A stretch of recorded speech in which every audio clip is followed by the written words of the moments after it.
रघुवर दास, हेमंत सोरेन, अर्जुन मुंडा, मधु कोड़ा, चंपई सोरेन। यदि आपको जानकारी नहीं है तो मैं जानकारी देना चाहूंगा। इस बार के विधानसभा चुनाव में हेमंत सोरेन की पत्नी चुनाव में है, चंपई सोरेन जी का बेटा चुनाव में है, मधु कोड़ा की पत्नी चुनाव में है, रघुवर दास की पुतोह चुनाव है और अर्जुन मुंडा की पत्नी भी चुनाव लड़ रही है। क्या ये लोकतंत्र का सुंदर संदेश है? तो इसलिए यदि एक नया लड़का आपके बीच आया है, अपनी क्षमता अपने सामर्थ्य की बदौलत आया है, तो आप सभी से मेरी प्रार्थना होगी, आप सभी अपना एक बार आशीर्वाद देंगे। मैं आपसे ये अनुरोध करने आया हूँ, मैं आपसे ये प्रार्थना करने आया हूँ। और चूंकि ये इसरी बाजार है, मैंने कानों कानों में कुछ विषय को सुना है, मैं आज उस विषय पे भी चर्चा करना चाहता हूँ कि कुछ लोग आके इसरी बाजार के जो व्यापारी वर्ग हैं, व्यवसायी वर्ग है, तो गाना को बंद कीजिएगा ना भाई, थोड़ा गाना को बंद कीजिएगा, पीछे वाले गाड़ी थोड़ा गाना को बंद कीजिएगा। क्योंकि मैं इसीलिए यहाँ रुका, मैं क्षमा चाहता हूँ, मैं खेद प्रकट करता हूँ कि मैंने आपको रोककर मैं अपना बात को रख रहा हूँ, लेकिन कानों कान मुझ तक एक संदेश आया कि कुछ लोग हैं जो इसरी बाजार के जो व्यवसायी वर्ग हैं, व्यापारी वर्ग हैं, उनके बीच आकर हमारी छवि को प्रस्तुत करते हैं कि अगर जयराम जी को तो इस तरह का मैं आपको क्लियर कहना चाहूंगा, मैं एक बदलाव की राजनीति के लिए आया हूँ, चाहे वो किसान वर्ग रहे या व्यापारी वर्ग रहे। मैं अगर राजनीति में आया हूँ तो हर किसी का सम्मान रहेगा और संरक्षण भी मिलेगा। और मैं तमाम व्यापारी भाई जो हैं, जितने हमारी व्यापारी और व्यवसायी भाई हैं, आप एक बार थोड़ा सा जांच लीजिएगा कि आप लोगों को ये कहानी कौन सुनाते हैं? जेएमएम वाले? कौन जेएमएम वाले जो खुद एक प्रत्याशी को अलारगो गांव जाने से लाठी से रोकते हैं? मैं आपसे निवेदन करूंगा, व्यापारी वर्ग को देना चाहूंगा, जो जेएमएम के लोग आपके कानों में भरते हैं और एक जिला परिषद भी है, तो जिला परिषद को अपना 9 पंचायत का सेवा करना था। जेएमएम के लोग जो लाठी से अलारगो गांव मुझे घुसने नहीं देते हैं, यही बगल में कोई राकेश महतो है, मैं उन्हें नहीं जानता हूँ, वो जेएमएम के सुन रहे अपने गाँव में उन्होंने 2 दिन बिजली कट कर दिया था क्योंकि गाँव वालों ने मेरा झंडा लगाया था। अब उनकी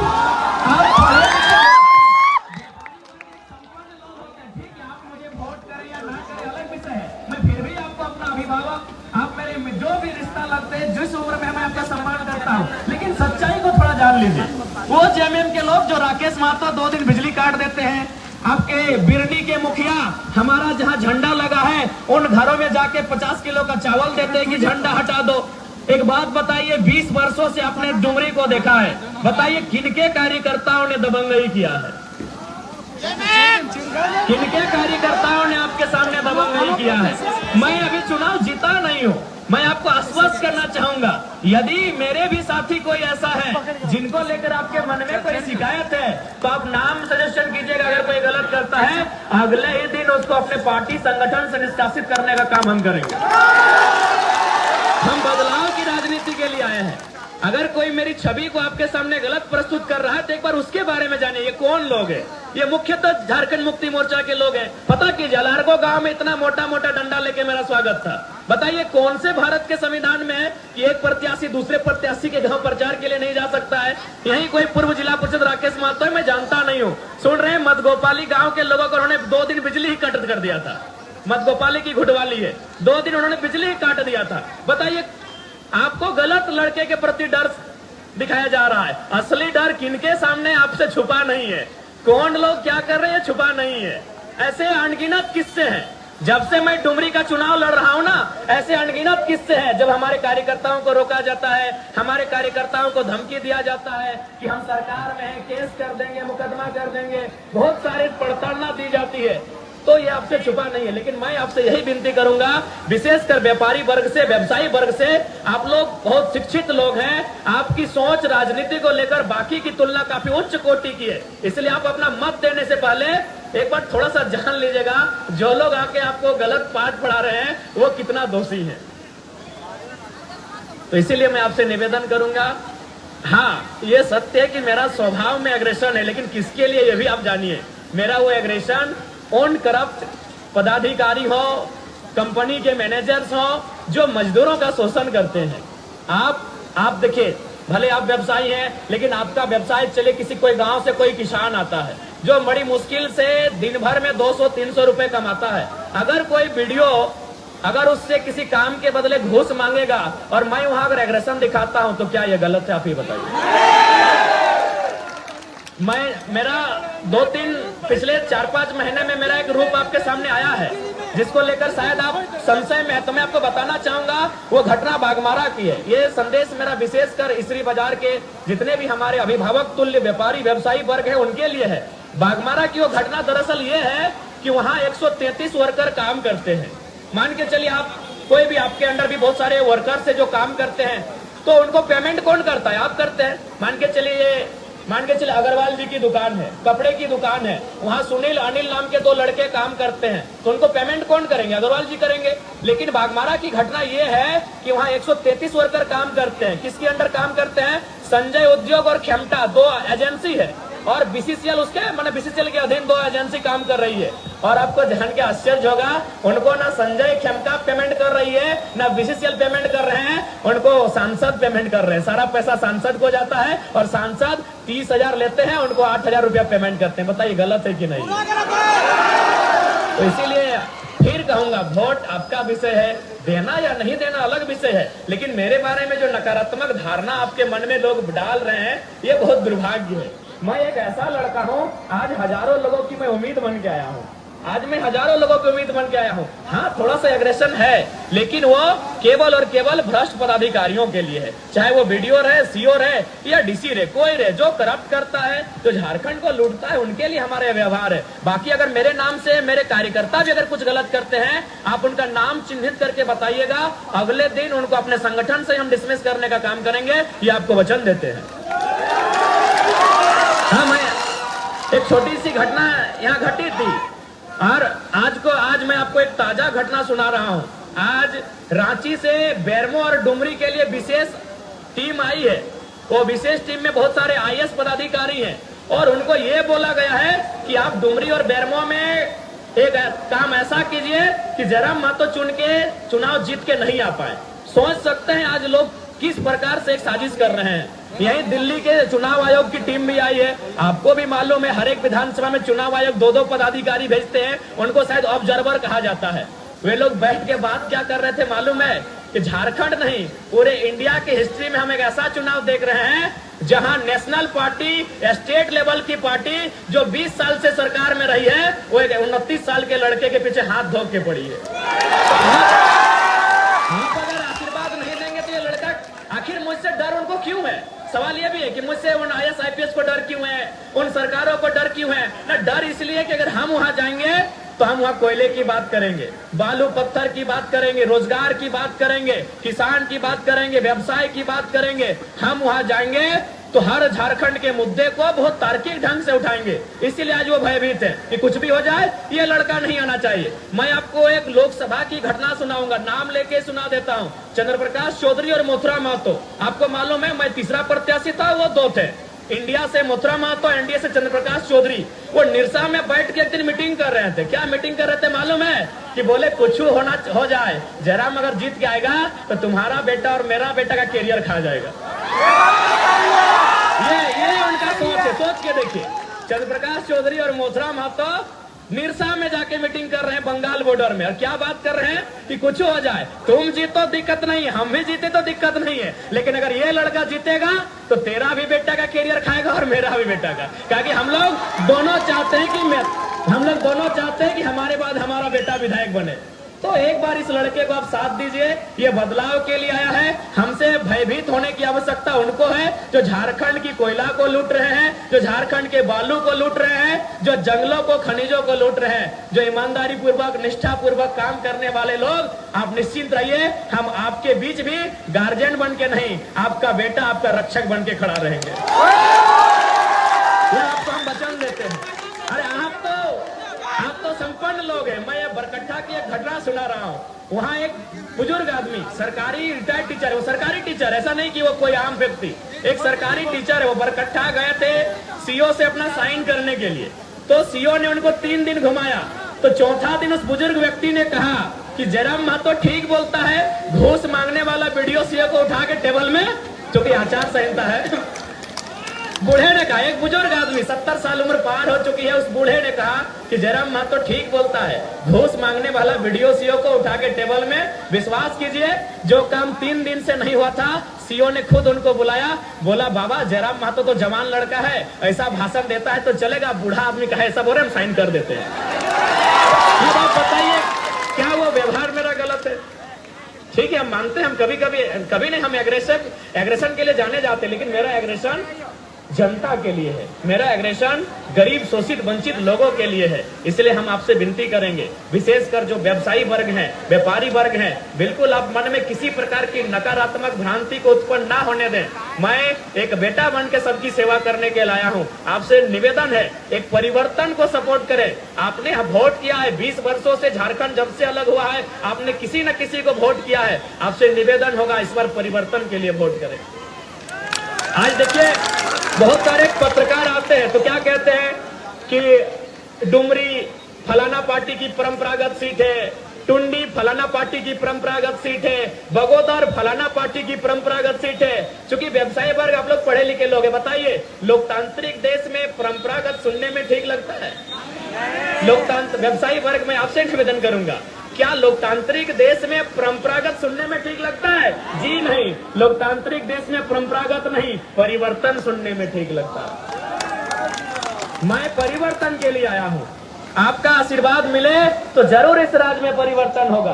और आप निश्चिंत रहे, मेरे छवि को लेकर ये जो विपक्ष दल के लोग राजनीति कर रहे हैं, आप खुद अभी 5 दिन का समय है, आप घरों से बाहर आकर फीडबैक लीजिएगा कि गलियों में गांवों में दबंगई कौन कर रहे हैं। आप एकदम फीडबैक लीजिए। हम आज गए थे उत्तराखंड, वहां भी हमारे कार्यकर्ताओं को धमकाया गया, डराया गया। हम एक साथी का दुकान में गए, उनको तुरंत फोन किया गया कि क्यों जयराम महतो को आने दिए, जबकि यही जयराम महतो कल हमको रविंदर पांडे जी का बेटा विक्रम पांडे मिले बेरमो में। हमने उनके खिलाफ ना उनका आंख फेरा ना गुस्सा दिखाया, बल्कि प्यार से बोले कि कहा विक्रम भैया पापा 25 साल रहे, अब तो हम लोग को मौका दीजिए। हम बहुत प्यार से बोले। विक्रम पांडे एकदम सामना सामनी हो गए, रविंदर पांडे जी के सुपुत्र विक्रम पांडे मेरे फेस टू फेस हो गए। वो उधर से बीजेपी का प्रचार करने आए थे, हम इधर से अपना जेल कैंप का। तो हमने ना उनसे नजर फेरा ना उनको गुस्से से देखा, बड़े प्यार से कहा क्या विक्रम भैया 25 साल से तब है ही, एक बार तो मौका दीजिए अब हम लोग को। तो निश्चिंत रहिए, मेरा वो चरित्र नहीं है, मेरा वो छवि नहीं है। मेरा एग्रेशन केवल और केवल भ्रष्ट पदाधिकारियों के लिए है जो सिस्टम को खोखला कर रहे हैं। अब बताइए, आज 6 लाख बच्चों ने सीजीएल का फॉर्म भरा था, आज सुनने में आया 35 लाख में पेपर लीक हुआ है। अगर वहां हम गुस्सा करें तो बताइए क्या हम गलत है? आपके भी बच्चे तैयारी करते हैं, या फिर आपका व्यवसाय जिन लोगों के कारण, क्योंकि व्यवसायी और किसान, गांव और बाजार एक दूसरे के सहयोगी हैं। गांव के बिना शहर नहीं और शहर के बिना गांव नहीं, क्या यह कल्पना होगी? तो शहर और गांव एक दूसरे परस्पर सहयोगी हैं। तो आप ही के दुकान में जो किसान के बच्चे आते हैं उनसे पूछिएगा कि सीजीएल की परीक्षा का क्या हाल है, आज 6 लाख अभ्यर्थियों का क्या हुआ और सरकार क्या कर रही है आपको भी मालूम है। हाल ही फिलहाल 150 लड़कों को राजस्थान से लाकर यहाँ हेल्थ ऑफिसर बनाया गया। तो वहां मेरा एग्रेशन दिखता है। इसीलिए आपको जो लोग बता रहे हैं वो बहुत गलत बता रहे हैं। वो लोग खुद उनके ऐसे भी मंत्री जी जब तक थे श्रद्धेय थे, आदरणीय थे, लेकिन उनके निधन के बाद उनके कार्यकर्ता निरंकुश हो गए हैं। इस बात को मानिए आप। उनके निधन के बाद उन्हीं के राजनीतिक दल के कार्यकर्ता निरंकुश हो गए हैं। और आपको भी मालूम है कि उनके कुछ दामाद, बेटे, भतीजे हैं और उनके कलश के दोस्तियारी हैं, वही लोग सिस्टम को चला रहे हैं, आपको भी मालूम है। अभी एक बीएलओ बहन है, उत्तराखंड में एक बीएलओ बहन है, उनका बेटा मेरा समर्थक है। तो बताइए क्या गलत है? वो बीएलओ को फोन करके उनके प्रत्याशी का बेटा उनको बोलता है कि देख लीजिए ठीक नहीं हो रहा है, अगर हम लोग जीत गए तो बताइए आपका काम कैसे करेंगे। और आज जयराम महतो कह रहा है, मैं आपको अपनी एक छोटी घटना सुना रहा हूं। लोकसभा के बाद एक व्यक्ति किसी केस में फंसा हुआ था, मेरे पास आया, लगभग 4 घंटा मैंने कभी इसको फोन किया, कभी डीसी को फोन किया, कभी एसपी को फोन किया, और 4 घंटा के बाद जब मैंने उसके समस्या का समाधान किया, उस व्यक्ति की आंखों में आंसू था। आंसू इसलिए था, बोला कि तुमको हम वोट नहीं दिए थे। हम बोले हम वो नेता नहीं है कि हम बूथ देख के मदद करते, तुम चले आना। हम वोट देख के मदद नहीं करते। वो रो रहा था मेरे सामने। कि यार तुम कैसा नेता हो, हम तुमको वोट नहीं किए हैं, मेरा पूरा गांव से तुमको मात्र 20 वोट मिला है, फिर भी तुम 4 घंटा मेरे लिए परेशान रहे। हमने कहा कोई बात नहीं, तुम 2024 में भी वोट मत देना, हम 29 में मांगने जाएंगे, लेकिन मेरी शिकायत जनता से कभी नहीं रहेगी। और आपको मैं बताना चाहूंगा, यही सांसद चंद्र प्रकाश चौधरी जी, यही बगल में अतकी बरियरपुर गांव है, वहां के लोगों ने ट्रांसफार्मर का डिमांड किया। चौधरी जी ने क्या बोला मालूम है कि तुम्हारा वोट तो जयराम महतो का गया, हम ट्रांसफार्मर क्यों दे? बताइए, एक सांसद के मुंह से शोभा देता है? मैं आपको जो प्रत्याशी हैं अभी विधायक के हमारे जेएमएम के, उनके भी बेटे की एक कहानी सुना रहा हूं। जब मेरा रैली आ रहा था ना नॉमिनेशन के दिन, एक व्यक्ति ने हमको सिर्फ माला पहनाया था, आज वो व्यक्ति जेल के अंदर है। बस उसका कसूर था कि हमको माला पहनाया था, फिर चूंकि तो कुछ काम ऐसा था जो पुलिस से उसको रेड मरवा दिया, जबकि उससे पहले वो ठीक था। बस उसका गुनाह हुआ कि हमको उसने माला पहनाया। वो चंद्रपुरा या बंदियों की घटना है। तो बताइए, कौन लोग नफरत की राजनीति कर रहे हैं, कौन लोग बदले की राजनीति कर रहे हैं? ये आपसे नहीं छुपा है मेरे अभिभावकों, मेरे भाइयों, मेरे साथियों। मैं एक नया लड़का हूं, मैं परिवर्तन की राजनीति करने आया हूं। और मैंने शुरू आज भी कहूंगा, जो लोग मुझे वोट देंगे उनका शुक्रिया, उनका धन्यवाद। जो नहीं देंगे उनसे मैं 2029 में अपील करूंगा, उस समय भी नहीं देंगे मैं 34 में अपील करूंगा, लेकिन जनता के लिए मेरा नकारात्मक व्यवहार कभी नहीं रहेगा। मैं जितने के बाद 90,000 या 1 लाख जो लोग मुझे वोट देंगे, मैं उनका विधायक थोड़ी रहूंगा। मैं डुमरी की 3.5 लाख आबादी का विधायक रहूंगा। मैं झारखंड में मंत्री बना, मुख्यमंत्री बना तो झारखंड के 3.5 करोड़ व्यक्ति का नेता रहूंगा। इसीलिए वोट जिसने दिया उनको भी शुक्रिया, नहीं देंगे उनका भी शुक्रिया। जनता है, जनता जिस दिन उनको हमको लगेगा देंगे। तो इसलिए मेरा वो व्यवहार बिल्कुल भी नहीं है। आप 2 साल से पहले अगर जानना, यही मैं इन कस्बों में फुटबॉल क्रिकेट खेलने आता था। आपके अंदर एक मैदान है, वहाँ मैं फाइनल जीत के गया हूँ। आपके अंदर एक मैदान है, वहाँ हम डे नाइट फाइनल जीत के गए हैं। वो आपकी स्वतंत्रता है, वो आपका विवेक है। आप किसी भी पार्टी का झंडा लगाएं, वो आपकी स्वतंत्रता है। मैं उसके लिए कभी कुछ नहीं कहूंगा, किसी से नहीं कहूंगा। लेकिन हाँ, मेरे बारे में जो एक मिसअंडरस्टैंडिंग का कंसेप्ट चलाया जा रहा था, विशेषकर जेएमएम वालों और एक कोई जिला परिषद है सुरेंद्र साहू करके, तो थोड़ा मुझे बड़ा तकलीफ होता है। अरे भाई, आप लोग अपना काम, अगर सुरेंद्र जी जो भी है उनसे मैं उनको व्यक्तिगत नहीं जानता हूँ। अगर उनको यहाँ से विधायक बनना है तो किनके खिलाफ बात करना चाहिए? जो विधायक हैं, हमारे खिलाफ तो बात करना शोभा नहीं देता है। ठीक है, सुरेंद्र जी विधायक बनना चाहते हैं, उनको हमारे से बहुत शुभकामनाएं, लेकिन उनको किसके खिलाफ बात करना चाहिए था? क्योंकि वो बीजेपी में सुन रहे हैं तो उनको जेएमएम के खिलाफ बात करना चाहिए था, कांग्रेस के खिलाफ बात करना चाहिए था, लेकिन वो सुन रहे हमारे खिलाफ आपको भड़काते हैं। कितना दुख का बात है बताइए। आप पढ़े लिखे शिक्षित लोग हैं, आप समझदार लोग हैं, क्या दुख की बात है कि नहीं? भाई, हम विधायक नहीं रहे, हम मुखिया नहीं रहे, और मेरे खिलाफ क्यों भड़काओगे लोग? वही हाल राकेश महतो जी कायपुर जिला परिषद है, चेयरमैन भी रहे, बिजली काट दिया इस शख्स ने। जेएमएम के एक बड़े नेता हैं, और अभी भी आप पता कर लीजिए, अगर हम झूठ बोल रहे हैं तो प्लीज हमको वोट मत दीजिएगा। अगर हम झूठ बोल रहे हैं इस घटना को तो कृपया हमको वोट मत दीजिएगा। बिजली काट दिया था उस शख्स ने, वो कसूर गांव वालों का था कि मेरा झंडा लगाया था। तो हम तो, मेरा आज तक कितने लोगों ने झंडा, जेएमएम के कुछ लोग झंडा गाड़ रहे थे, हम खुद रोके और बोले कि दादा कोशिश कीजिएगा कि हमसे ज्यादा आप झंडा लगाइएगा। जेएमएम के लोग रास्ते में झंडा गाड़ रहे थे तो हम गाड़ी रोके और मैंने खुद कहा कि आप दादा हमसे ज्यादा अपना झंडा लगाइएगा, लेकिन एक रिक्वेस्ट है, अंदर अंदर वोट हमको कीजिएगा। तो मेरा वो व्यवहार बिल्कुल भी नहीं है। बस मेरा जो गुस्सा है वह खराब सिस्टम के खिलाफ है, वो खराब सिस्टम के खिलाफ है। और मेरा ही नहीं, हजारों युवाओं का है, लाखों युवाओं का है, शायद आप भी उनमें से एक हो। अगर कोई गलत करे तो स्वाभाविक है गुस्सा का होना। तो हमारा एग्रेशन, हमारा ये जो व्यवहार है वो उस सिस्टम के खिलाफ है। इसलिए जो यहाँ इसरी के बाजार में खासकर जो एक कॉन्सेप्ट चलाया जा रहा है, ये बहुत दुख की बात है। मैं आप तमाम व्यापारी व्यवसायी वर्ग से यही निवेदन करूंगा, आप हमारे अभिभावक स्वरूप हैं, जो भाई हैं वो हमारे बंदूक समान है। आपका मत आपको जिनको देना है, लेकिन मेरे बारे में नेगेटिव कंसेप्ट रख के मना इस प्रकार का सोच ना रखें। मैं आपसे यही विनती करने आया हूँ।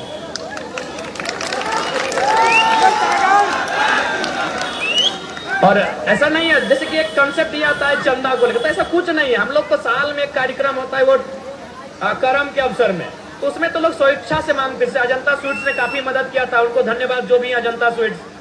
तो ये आपकी स्वेच्छा है, आपको अगर सहयोग करना है तो ठीक है, नहीं तो इसमें कोई आपत्ति नहीं है।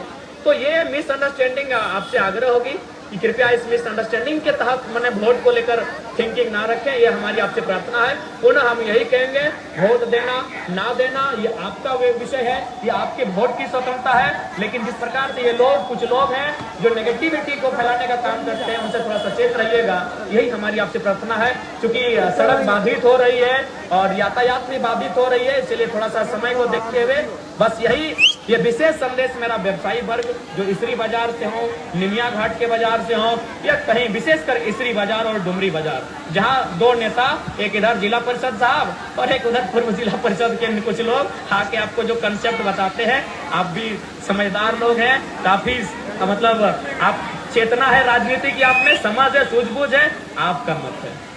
पुनः आप सभी को मेरा ढेर सारा